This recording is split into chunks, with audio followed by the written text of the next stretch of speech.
हाँ जी, नमस्कार। Welcome back to my YouTube channel geography Guru. आज के इस वीडियो में हम बात करेंगे क्लास 9th के स्टूडेंट्स की, बात करेंगे हम टाइम मैनेजमेंट की, बात करेंगे हम टाइम टेबल की, बात करेंगे हम आपके स्टडी के स्लॉट की और डिटेल में हम डिस्कस करेंगे कि आपको क्या पढ़ना है, कब पढ़ना है, कैसे पढ़ना है और कितना पढ़ना है। देखिए, जब भी आपको लाइफ में नया टास्क मिलता है, चाहे वो लाइफ में मिले, चाहे आपको घर में टास्क मिले, चाहे आपको स्कूल में, क्लास में टास्क मिले, तो उसका सबसे मुश्किल पार्ट कौन सा होता है? सबसे मुश्किल पार्ट होता है उसको स्टार्ट करना। देखिए, आपको प्रोजेक्ट मिला है, प्रोजेक्ट मिला है तो आप 7, 8, 10 दिन लगा देते हो कि भाई करेंगे करेंगे, कल करेंगे, परसों करेंगे। अपने आप नहीं होता। कब होता है? जब आप उसको स्टार्ट कर देते हो। ऐसे ही आप सोच रहे होंगे कि मुझे इंग्लिश स्पोकन की क्लास लगानी चाहिए। सोचने में बहुत सारा टाइम चला जाता है। जब आप निकल लेते हो कि लगानी है, स्टार्ट करना है, तो उसमें टाइम लगता है? बिल्कुल नहीं लगता। तो सबसे मुश्किल जो पार्ट होता है ना, वो पार्ट होता है किसी भी टास्क को स्टार्ट करना। तो आज मैं आपको वही स्टार्ट देने वाला हूँ, आपको एक टाइम टेबल बना करके देने वाला हूँ। ये टाइम टेबल कैसा रहेगा? हवाई टाइम टेबल नहीं रहेगा, एक प्रैक्टिकल सा टाइम टेबल रहेगा जो क्लास 9th की स्टूडेंट्स के लिए परफेक्ट रहे। ओके, देखिए, जैसे हम स्कूल की अगर बात करें जनरल सेंस में, तो सबसे ज़्यादा फोकस किस क्लास के ऊपर होता है स्कूल में? 10th के ऊपर होता है, 12th के ऊपर होता है। इट मीन्स स्कूल की सबसे इंपॉर्टेंट क्लासेस कौन सी होती है? 10th और 12th होती है। आपको लगता होगा 10th और 12th है वो सबसे इंपॉर्टेंट क्लासेस होती हैं, लेकिन एक्चुअली में ऐसा नहीं होता। एक्चुअली में जो सबसे इंपॉर्टेंट क्लास होती है ना किसी भी स्टूडेंट के लाइफ की, वो 9th क्लास होती है। 9th क्लास में आपकी बहुत सारी चीज़ें डिसाइड होती है। जैसे आप 8th क्लास से 9th में आते हो, सिलेबस का लेवल एकदम से हाई हो जाता है, आपका स्टडी का पैटर्न एकदम से चेंज हो जाता है, आपको ट्यूशन क्लासेस की भी कई बार नीड पड़ जाती है, आपको बहुत सारा फोकस करना पड़ता है। नए टीचर्स होते हैं, उनके साथ ट्यूनिंग सेट करनी होती है और टीचर्स को भी ये लगता है कि आप मैच्योर हो चुके हो, तो वहाँ पे जो टीचर्स का टीचिंग पैटर्न है वो भी चेंज हो जाता है। और यहाँ पर आकर के आपकी लाइफ का एक इम्पोर्टेंट कह सकते हैं कि पीरियड होता है। काफ़ी सारे बच्चे होते हैं जो 6th, 7th, 8th में अच्छे चल रहे होते हैं, जब वो 9th में एंट्री करते हैं गड़बड़ हो जाती है, पीछे रह जाते हैं। कुछ स्टूडेंट्स ऐसे होते हैं जो एवरेज चल रहे होते हैं, यहाँ आकर के थोड़ा सा सीरियस हो जाते हैं, ट्यूनिंग सेट कर लेते हैं टीचर के साथ। वो जो सिग्नल सेट करना होता है ना, तभी तो ठीक से आवाज़ आएगी। वो सिग्नल, वो ट्यूनिंग, वो एंटीना ठीक से सेट कर लेते हैं। जिसका एंटीना यहाँ पे सेट हो जाता है, वो अपनी लाइफ में भी खुद को सेट कर लेता है। तो सबसे इंपॉर्टेंट क्लास होती है जिसको हमें बहुत ज़्यादा सीरियसली लेना चाहिए, सीरियस होकर के हमें यहाँ से स्टार्ट करना चाहिए। अगर आप 9th को ठीक से संभाल लेते हो ना, इट मीन्स दैट आपकी 10th, 11th, 12th में कुछ नहीं है, बहुत सब कुछ ईजी चलेगा। आपकी लाइफ में आपका डिब्बा गुल होगा या फिर डिब्बा फुल होगा, वो आपकी 9th क्लास से डिसाइड होता है। आपका करोड़ों का बिजनेस होगा या फिर आपका पकौड़ों का बिजनेस होगा, वो आपकी क्लास 9th क्लास है उससे डिसाइड होता है। आपकी करोड़ों में इनकम होगी, आय होगी, या फिर आपके हाथ में फ्यूचर में कैटल और चाय होगी, वो आपकी क्लास 9th क्लास है, यहाँ से डिसाइड होगा। तो आपको 9th क्लास है उसको ऐसे नहीं लेना कि ये तो इम्पोर्टेंट नहीं है, बोर्ड की क्लास नहीं। बोर्ड की क्लास के लिए जो तैयारी है वो यहीं से होगी। तो हम डिस्कस करेंगे कि आपका टाइम टेबल, एक प्रैक्टिकल सा टाइम टेबल कि क्या पढ़ना है, कितना पढ़ना है और कैसे पढ़ना है, वो हम यहाँ पर डिस्कस करेंगे। तो ये जो टाइम टेबल रहेगा, ये जनरल शिफ्ट के स्टूडेंट्स के लिए, जो मॉर्निंग शिफ्ट के स्टूडेंट्स हैं उनके लिए रहेगा। इवनिंग शिफ्ट के जो स्टूडेंट्स हैं उनके लिए हम एक सेपरेट टाइम टेबल डिस्कस करेंगे। हालांकि बहुत सारी चीज़ें उनकी यहाँ से भी क्लियर हो जाएगी। तो लेट्स बिगिन, चलिए देखते हैं कैसे हमें पढ़ना है। सबसे पहले हम बात कर लेते हैं कि हमें पढ़ना कितना है। देखिए, जो 9th क्लास है, कोई हम आईएएस की या फिर आईपीएस की तैयारी नहीं करें, सिविल सर्विसेज की तैयारी नहीं करें, तो यहाँ पे अगर आप 5 आवर्स के आसपास सेल्फ स्टडी के लिए टाइम दे देते हो, that is more than enough. यानी कि अगर आप 5 घंटे पढ़ लेते हो तो बहुत है। आपका 95% के आसपास स्कोर रह जाएगा, आपका बेस अच्छे से तैयार हो जाएगा। इसमें देखिए, साइंस को आपको 1.5 घंटा देना है डेली का, कम से कम 1.5 घंटा आपको साइंस को देना है, रूटीन में देना है, स्टार्टिंग से देना है, ठीक। और आपको मैथ्स का जो टाइम देना है वो 1.5 घंटा देना है। यानी कि आपको 90 मिनट साइंस को देने हैं रूटीन में, 90 मिनट्स आपको मैथ्स को देने। एसएसटी सोशल साइंस की बात करें तो 1 आवर इनफ रहेगा। अगर आप 1 घंटा ठीक से दे पाते हो तो वो काफ़ी रहेगा। ऐसे ही हिंदी और इंग्लिश के लिए आपका 1 घंटा काफ़ी रहेगा। 30 मिनट्स आप हिंदी को दीजिए, 30 मिनट्स आप इंग्लिश को दीजिए, या फिर ऐसे भी कर सकते हो, अल्टरनेट डेज के ऊपर आप इनकी स्टडी कर सकते हो। ये कौन सा टाइम है? ये सेल्फ स्टडी का टाइम है। ये चीज़ ध्यान रखिएगा कि that is not for the homework है, उसके लिए आपको 1 घंटा स्पेयर निकालना है, या फिर स्कूल में भी जब भी आपका फ्री पीरियड है तो उसमें आप कीजिए। ये सेल्फ स्टडी मतलब आपको लर्निंग करना है, रिवीजन करना है, वो सब कुछ यहाँ पर आपको करना है। या प्रोजेक्ट वर्क वगैरह है तो वो भी आप यहाँ पर इस टाइम स्लॉट में निपटा सकते हो। क्लियर? तो टोटल कितने घंटे चाहिए हमें सेल्फ स्टडी के लिए? मेन सब्जेक्ट्स के लिए वो चाहिए हमें 5 घंटे।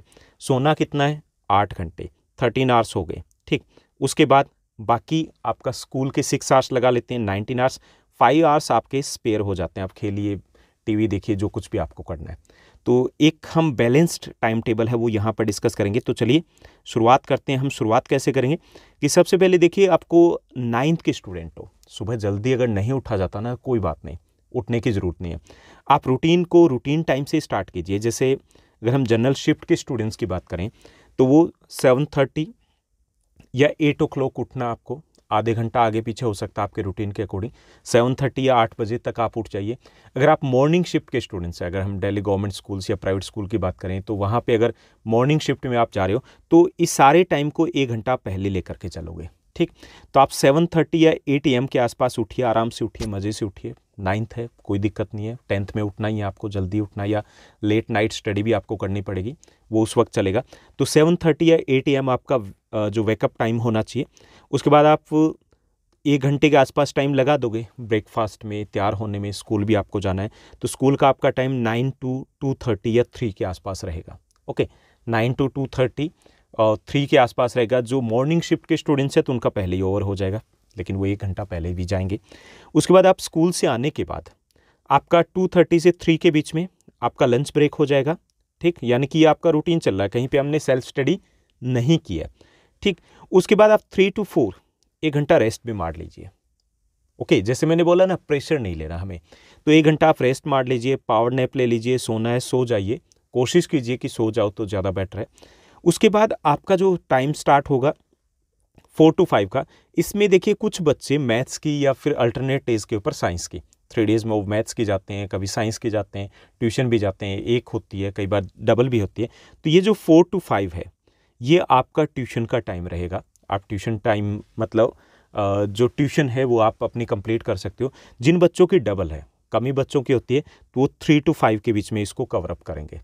इसके अलावा जिन स्टूडेंट्स की ट्यूशन नहीं होती है वो क्या करेंगे, अपने रिटन टास्क को यहाँ पे कंप्लीट कर लेंगे 4 to 5 के बीच में। ठीक, यानी कि आप एक माइंड क्लियर रखिए कि आपको क्या करना है। सुबह उठे, स्कूल जाना है, ठीक, इतना सा करना है। स्कूल जा कर के आ गए, आने के बाद आराम से रिलैक्स होकर के, बुक नोटबुक लेकर के नहीं बैठना है, रिलैक्स होकर के आप लंच कीजिए, अपना रेस्ट कीजिए 1 आवर। अगर आपकी ट्यूशन नहीं है तो रेस्ट कीजिए। उसके बाद 4 to 5 के बीच में आपको अपना रिटन टास्क कंप्लीट करना है, और अगर आप ट्यूशन जाते हो तो आपको ट्यूशन जाना है। ठीक, उसके बाद आपका जो सीटिंग स्टार्ट होगी सेल्फ स्टडी की, वो स्टार्ट होगी, पहली सीटिंग होगी आपकी 5 to 7 के बीच में। कब होगी?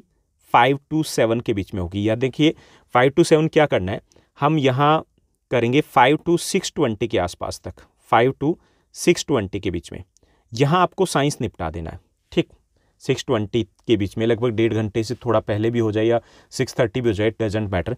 उसके बाद आपका आधे घंटे के लिए 30 मिनट्स आपको इंग्लिश को देना है, इतने में हो जाएगा, इंग्लिश का इतना सा ही होता है। ठीक, तो आपको क्या करना है कि ये पहली जो सीटिंग रहेगी आपकी 5 to 7 के बीच में रहेगी, तो आप यहाँ पर 1.5 घंटे साइंस को लेकर के बैठोगे, क्योंकि एक ही सीटिंग में आपको साइंस को करना है, तो उसमें थोड़ा सा मज़ा आएगा आपका। और उसके बाद चेंज के लिए आप इंग्लिश भी यहीं पे कर लोगे। उसके बाद जो सेकंड सीटिंग रहेगी वो 7 to 7:30 के बीच में, यहाँ आप मैथमेटिक्स को लेकर के बैठोगे, आधा घंटा है। उस वक्त थोड़ा सा घर में भी हलचलें शुरू हो जाती है, खाना वगैरह बनना शुरू हो जाता है। तो यहाँ पे क्योंकि मैथमेटिक्स ऐसा सब्जेक्ट होता है जिसमें आप कंसंट्रेट ठीक से कर पाते हो, तो यहाँ पे आप अपना, जैसे शुरुआत का जो ये हमारा 30 मिनट्स का रहेगा, तो इसमें आप ये देख सकते हो कि आज स्कूल में क्या हुआ उसको रिवाइज़ करना है, या 1-2 क्वेश्चंस आप सोल्व करके, यानी कि उस, जैसे नहीं होता कि वार्म अप करना, तो ये आपका वार्म अप हो जाएगा जब हम 1 घंटा बाद में एक और लगाएंगे उससे पहले। ठीक, तो आधे घंटे के लिए आप मैथ्स को उठाओगे। उसके बाद आपका 7:30 से 9 PM के बीच में डिनर ब्रेक होगा। इस डिनर ब्रेक का मतलब ये नहीं कि 1.5 घंटे तक आप खाना खाने वाले हो। गर्ल्स हैं, उनको किचन में हेल्प करनी होती है तो हेल्प करवा देंगे। बॉयज़ हैं तो देखिए थोड़ा बहुत टीवी, म्यूज़िक वगैरह आप सुन सकते हो, मोबाइल को यहाँ पर ले सकते हो। उसके बाद यानी कि 9 तक आपका ये काम हो जाना चाहिए। अगर आपके घर में डिनर लेट प्रिपेयर होता है तो आप घर वालों से रिक्वेस्ट कीजिएगा, कोऑपरेट करेंगे वो कि मुझे इस वक्त तक डिनर चाहिए। ठीक, उसके बाद थर्ड सेटिंग आप दोगे, 9 to 10 के बीच में आपको थर्ड सेटिंग देनी है, और ये सोशल साइंस आप यहाँ पे करोगे। मज़ा आएगा, खाना खाया आपने और SST सोशल साइंस सब्जेक्ट ही कुछ ऐसा होता है कि एक साथ अगर बैठ जाओ और तार से तार मिल जाए ना तो अपने आप क्लियर हो जाता है। तो यहाँ पे आप 1 घंटे के लिए सोशल साइंस को दोगे। उसके बाद 4th जो सीटिंग रहेगी 10 to 11 के बीच में, यहाँ पे आपको मैथ्स करना है। 10 to 11 के बीच में यहाँ पे आपने थोड़ा सा उसको छेड़ दिया था, ठीक। यहाँ पर आपका फिर प्रॉपर तरीके से उसको रिवाइज कर लेना। 1 घंटा यहाँ पे दोगे और उसके बाद 5th आपकी जो सेटिंग रहेगी वो 11 to 11:30 के बीच में रहेगी। इसमें आपको हिंदी करना है एंड में, ओके। हिंदी करोगे। अगर हिंदी का आपको लगता है कि स्कूल में कराए हैं तो यहाँ पे किसी और सब्जेक्ट के साथ भी आप कंटिन्यू कर सकते हो। और उसके बाद जो आपकी प्लानिंग रहेगी, रिव्यू करना है, वो 11:30 से 12 के बीच में कर लोगे कि आपने क्या पढ़ा है और कल स्कूल में क्या कुछ करना है, कल के बारे में जो भी डिसाइड करना है तो वो सब कुछ यहाँ पे कर लोगे। तो 12 बजे आपको सो जाना है। तो 12 बजे सोने के बाद अगर आप 7 बजे उठते हो, 7:30 उठते हो, 8 बजे उठते हो तो इतना तो बनता है।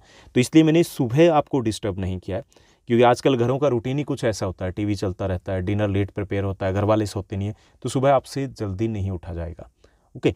तो इस टाइप से आप टाइम स्लॉट को यूज़ कर सकते हो, यूटिलाइज़ कर सकते हो। इसके साथ साथ एक और चीज़ भी है, कुछ स्टूडेंट्स के लिए जहाँ पे उन्हें लगता है कि नहीं हमें थोड़ा और लेट तक जाना है, तो मैंने लेट स्टडी का एक टाइम टेबल शेयर किया है। तो उस टाइम टेबल को भी आप देख सकते हो, उसको भी आप फॉलो कर सकते हो। तो अगर आपको नाइट स्टडी के साथ जाना है तो वहाँ पर भी जाया जा सकता है। तो उम्मीद करता हूँ कि ये टाइम टेबल आपके लिए बिल्कुल परफेक्ट रहेगा, ठीक तरीके से आप इसको फॉलो कर पाओगे। इसके अलावा अगर आपकी तरफ से कुछ सुझाव है, सजेशन है, डाउट्स हैं तो आप कमेंट सेक्शन में कमेंट कर सकते हो। इसके साथ साथ इंस्टाग्राम पे मुझसे जुड़ सकते हो, जैसा कि आप स्क्रीन के ऊपर देख पा रहे हैं, या फिर आप टेलीग्राम पे भी आ जाइए, ठीक। वहाँ पे चैनल बना हुआ तो अपडेट्स वगैरह आपको मिलती रहेगी। आज के लिए बस इतना ही। Thank you, bye bye, have a nice day.